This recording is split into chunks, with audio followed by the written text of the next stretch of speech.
एक गांव में एक गुजरी रहा करती थी। वो श्याम प्रभु की परम भक्त थी। श्याम प्रभु की कृपा से उसका विवाह बलवीर नामक एक गुजर से हो गया। दोनों पति पत्नी खेती किसानी करके अपना जीवन यापन किया करते थे। श्याम प्रभु का भजन गुणगान करते थे। वो हर साल फागुन के मेले में पैदल यात्रा करके खाटू धाम जाकर श्याम प्रभु को निशान चढ़ाते थे। लड्डू, चूरमा और माखन मिश्री का भोग लगाकर वरदान मांगते थे।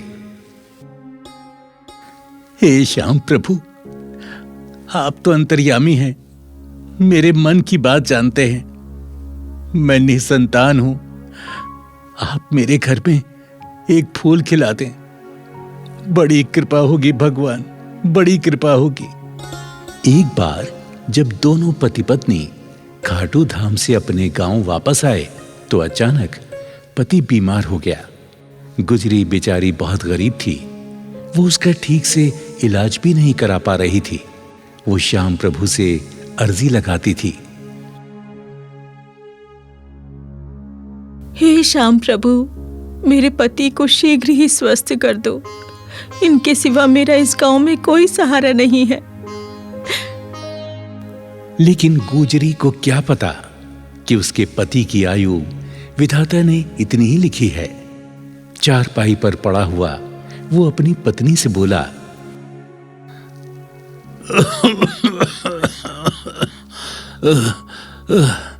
भाग्यवान, मुझे तो लगता है मेरा अंतिम समय आ गया है। हमने श्याम प्रभु से बहुत प्रार्थना की कि हमारे घर में भी एक फूल खिल जाए, तेरी गोद भर जाए, लेकिन प्रभु को कुछ और ही मंजूर है। मुझे क्षमा कर दे, मैं तुझे इस दुनिया में अकेले छोड़कर जा रहा हूं। नहीं, ऐसा मत कहो। देखो, तुम ठीक हो जाओगे। श्याम प्रभु तुम्हारी रक्षा करेंगे। हाँ, तुम बिल्कुल ठीक हो जाओगे। परंतु विधाता को वो मंजूर नहीं था। गुजर की मृत्यु हो जाती है। अब गुजरी अकेली रह जाती है। परंतु फागुन में श्याम प्रभु के दर्शन के लिए वो हर साल पैदल खाटू धाम जाती रही। एक बार जब वो खाटू धाम जा रही थी तो उसे बियाबान जंगल में एक नन्हा सा बालक रोता हुआ मिला। उसे देखकर गुजर ने चारों ओर देखा, पर बालक के पास उसे कोई नजर नहीं आया।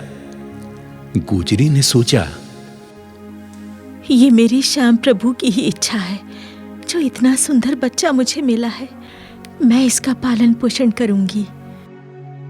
गुजरी ने उस बालक को श्याम प्रभु का वरदान समझकर उठा लिया और उस बालक को लेकर अपने गांव चली आई।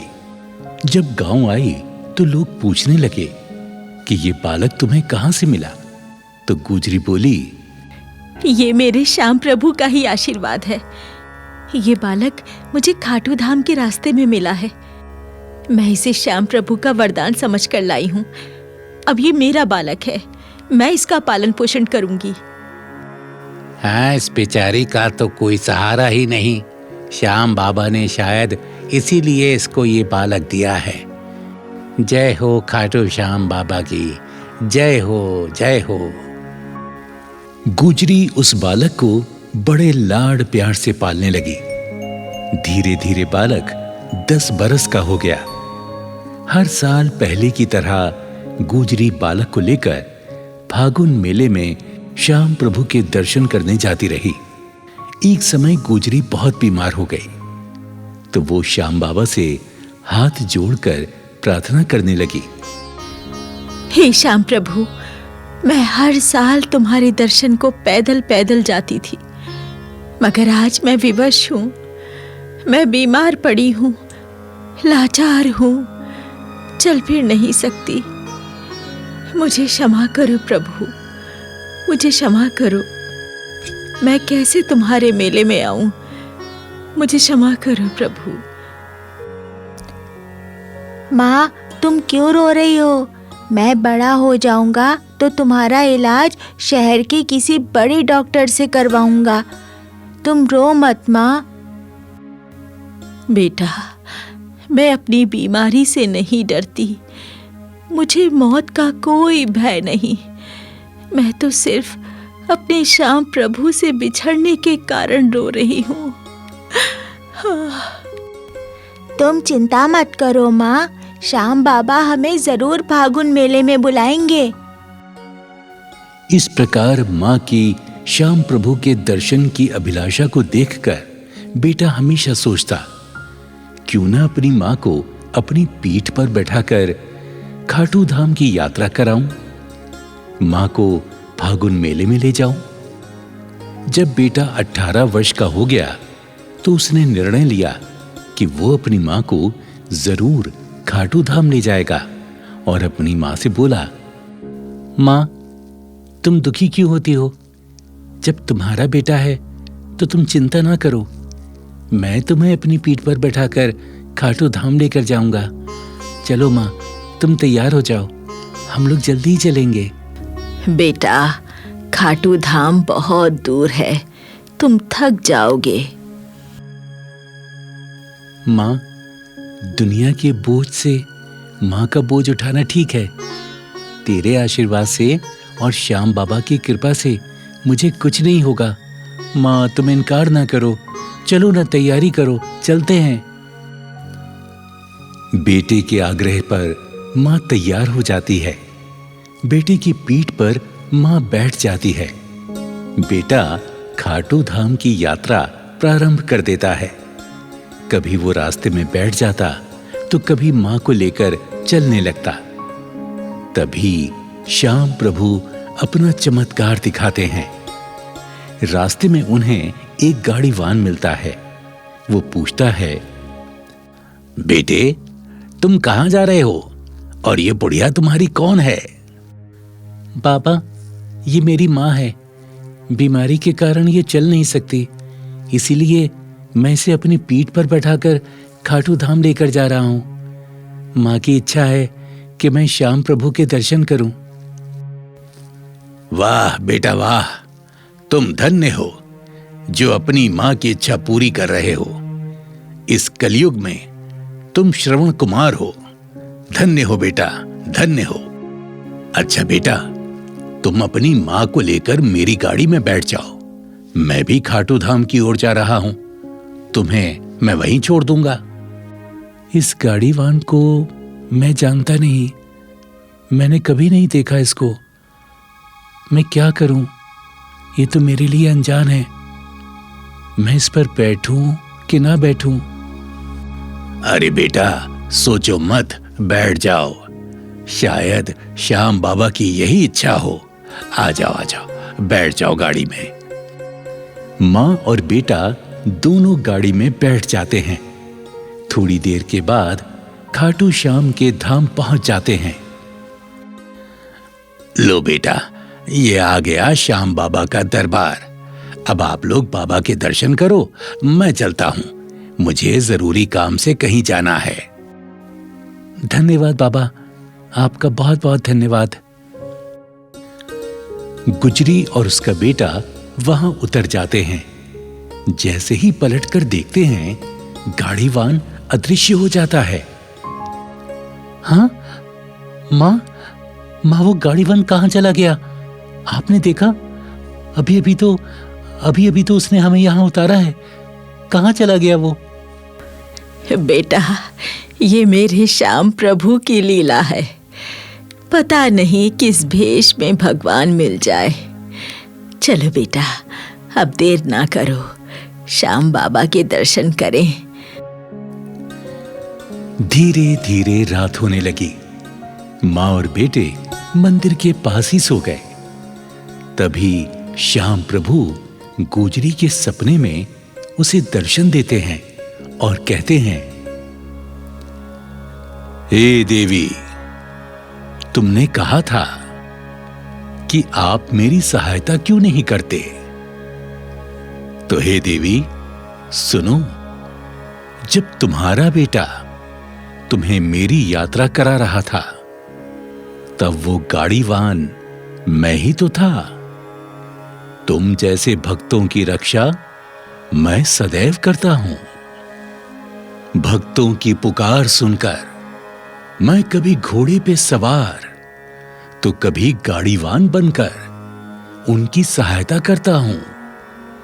इसलिए देवी, मैं भक्तों के साथ सदैव रहता हूं। इतना कहकर श्याम प्रभु अदृश्य हो जाते हैं। अगली सुबह जब गुजरी नींद से जागी तो श्याम प्रभु के सम्मुख हाथ जोड़कर क्षमा मांगने लगी। हे प्रभु, मैंने जाने अनजाने में जो भी आपके लिए गलती की हो तो मुझे नादान अज्ञान समझकर क्षमा करें। हे श्याम प्रभु, यदि मुझसे प्रसन्न है तो मेरी ये विनती भी स्वीकार करें।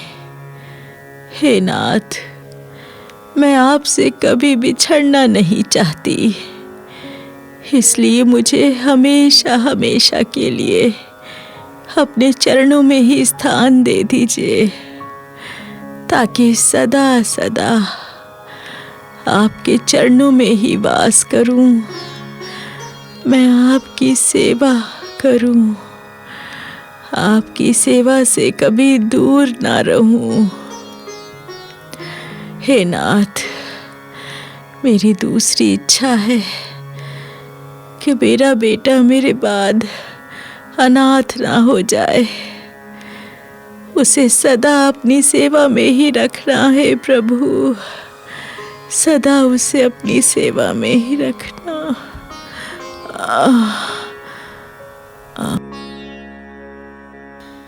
इस प्रकार गुजरी ने श्याम बाबा से अरदास की।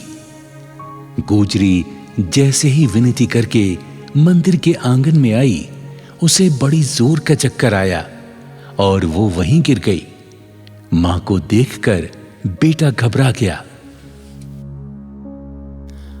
अरे मां, मां, मां, मां, तुम्हें क्या हो गया? मां, मां आंखें खोलो, मां, मां आंखें खोलो, मां क्या हो गया तुम्हें? मां आंखें खोलो ना, मां आंखें खोलो, मां आंखें खोलो, मां क्या हो गया तुम्हें? मां। बेटे का विलाप सुनकर वहां कई लोग इकट्ठे हो गए। पुजारी ने हाथ पकड़कर नब्ज देखी तो वो सन्न रह गया। बोला, बेटा, अब तुम्हारी मां इस दुनिया में नहीं। शायद श्याम प्रभु की यही इच्छा थी। परंतु पुजारी जी, अब मैं क्या करूं? मैं तो असहाय हो गया हूं। मैं मां का अंतिम संस्कार कैसे करूंगा?